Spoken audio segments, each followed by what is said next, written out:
আসসালামু আলাইকুম। আপনি কি নিয়মিত কফি পান করেন? নিয়মিত কফি পানকারীদের জন্য রয়েছে এক চমকপ্রদ তথ্য। সাম্প্রতিক সময়ের এক গবেষণায় দেখা গিয়েছে, নিয়মিত কফি পান আমাদের অন্ত্রের ব্যাকটেরিয়া এবং আমাদের শরীরের উপকার সাধন করে থাকে। বিশেষ করে লসনিব্যাক্টার অ্যাসেকারোলাইটিকাস নামে এক ধরনের ব্যাকটেরিয়ার বৃদ্ধি কফির সঙ্গে সরাসরি সম্পর্কিত।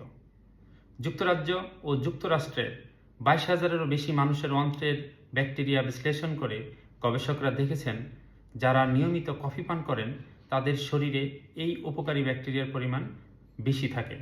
এমনকি গবেষণাগারে দেখা গেছে কফি সরাসরি এই ব্যাকটেরিয়ার বৃদ্ধি ঘটাতে পারে। কিন্তু ব্যাস এখানেই শেষ নয়। কফি পানকারীদের রক্তে পাওয়া গেছে কুইনিক অ্যাসিড, ট্রাইগোনেলিন নামে কিছু উপকারী রাসায়নিক পদার্থ। এগুলো শরীরের বিপাক ক্রিয়া ও সামগ্রিক সুস্থতায় ইতিবাচক প্রভাব ফেলতে পারে। এই গবেষণার ফলাফলটি বিশ্ববিখ্যাত জার্নাল নেচার মাইক্রোবায়োলজিতে প্রকাশিত হয়েছে। সুতরাং কফি শুধু স্বাদই নয়, এটি আমাদের অন্ত্রের স্বাস্থ্য এবং সামগ্রিক সুস্থতার জন্য গুরুত্বপূর্ণ ভূমিকা পালন করে থাকে। ভালো থাকবেন, সুস্থ থাকবেন। আবার কথা হবে কোনো এক বৈজ্ঞানিক আলোচনায়। ধন্যবাদ।